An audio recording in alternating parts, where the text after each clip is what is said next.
Muy buenas noches. Desde hoy en la mañana el presidente se mostró muy enojado por el regreso del tema del hackeo de Guacamaya. Hace 6 meses aquí en Latinus revelamos este hackeo a los documentos confidenciales del ejército mexicano. Han sido muchos escándalos en estos meses, pero en los últimos días 2 temas han puesto en evidencia al presidente. Primero, revelamos aquí en Latinus que él y su hijo tuvieron acceso privilegiado a una medicina para el COVID que el gobierno negaba a todos los ciudadanos. Un privilegio que el gobierno trató de esconder, que el presidente trató de esconder y sobre el que mintieron. Y encima se evidenció que el ejército espía a activistas y defensores de derechos humanos y a periodistas. Así que después del enojo del presidente en la mañanera, esta tarde, la Presidencia de la República emitió un largo comunicado que en su parte sustancial dice lo siguiente: no se consideran oficiales algunos documentos que diversos medios de comunicación han dado a conocer relacionándolos con el ciberataque sufrido a los servidores de la Sedena, específicamente al correo institucional, mismo que contiene información de carácter público y no es de clasificación confidencial. Dichos documentos no están signados, firmados ni avalados por alguna autoridad competente. Lo anterior hace evidente que con motivo de dicho ciberataque, ciertos formatos de informes militares quedaron expuestos a la luz pública, por lo que cualquier persona ajena al Instituto Armado podría elaborar documentos que involucren a las Fuerzas Armadas con objeto de afectar su imagen institucional. Por tal razón, dichas publicaciones carecen de validez legal. Hasta ahí la cita. 6 meses después.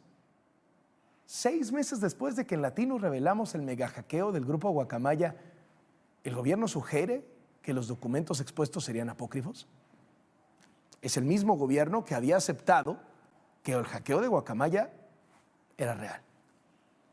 Es cierto, hubo un ataque cibernético, así le llaman, al robo, ¿no?, de información. Mediante estos mecanismos modernos extraen archivos, pues es gente muy especializada, no cualquiera. No sé si en México haya especialistas en este campo, ¿no?, de la cibernética. Tengo entendido de que este mismo grupo ya ha hecho lo mismo en otros países. Creo que en Colombia, en Chile, aprovecharon de que están llevando a cabo un cambio en el ejército, me decía el general, del sistema de información. Por eso son profesionales los hackeadores. Los documentos de Guacamaya que hemos presentado en Latinus no son falsos ni son apócrifos. El presidente y sus funcionarios lo saben.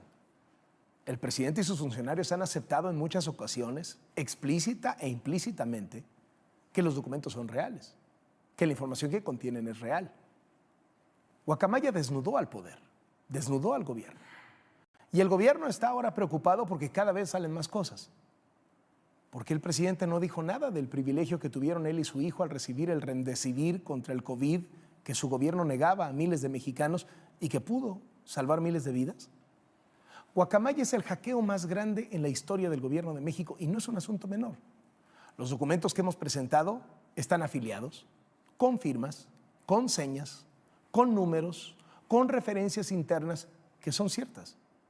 En estos documentos el ejército, por ejemplo, admitió que el 72% del país está controlado por grupos criminales, lo que por cierto se ha venido diciendo en Estados Unidos en los últimos días. En los documentos de Guacamaya el ejército reportó que el secretario de Gobernación, Adán Augusto López, entregó los órganos de seguridad de Tabasco al narco cuando era gobernador de ese estado. Que hay funcionarios de Morena, alcaldes de Morena vinculados con el crimen, que los narcos compran sus armas enfrente de las zonas militares, que los militares saben a quiénes van a matar y dónde y no hacen nada. Los documentos de Guacamaya expusieron nombres y apellidos y direcciones de soldados que combaten al crimen organizado. Se expuso el espionaje de la Secretaría de la Defensa Nacional al jefe de la inteligencia del propio gobierno. Se expuso que los carteles reclutan a militares hasta por mensajitos de celular, que el Tren Maya no va a estar listo, que el aeropuerto Felipe Ángeles va a seguir requiriendo millonarias inyecciones de dinero, que hubo desvíos millonarios en la construcción de los bancos del bienestar, que el presidente y su familia usan al ejército para hacer las labores de limpieza doméstica en sus propias casas.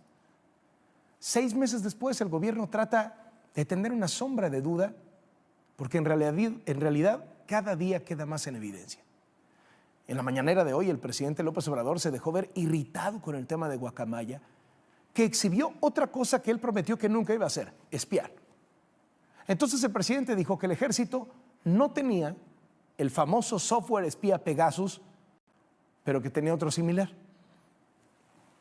Tenemos que hacer inteligencia, que no espionaje, que es distinto. La información que tenemos, que le hemos entregado, es que el Centro Militar de Inteligencia opera el sistema Pegasus.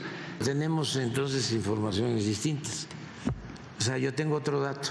Entonces, usted dice que el Centro Militar de Inteligencia no opera Pegasus. No opera Pegasus. Pegasus es una marca y hay sistemas equivalentes a Pegasus en todas partes y en México. No necesariamente Pegasus, pero son sistemas que llevan a cabo las mismas funciones del sistema de escucha Pegasus.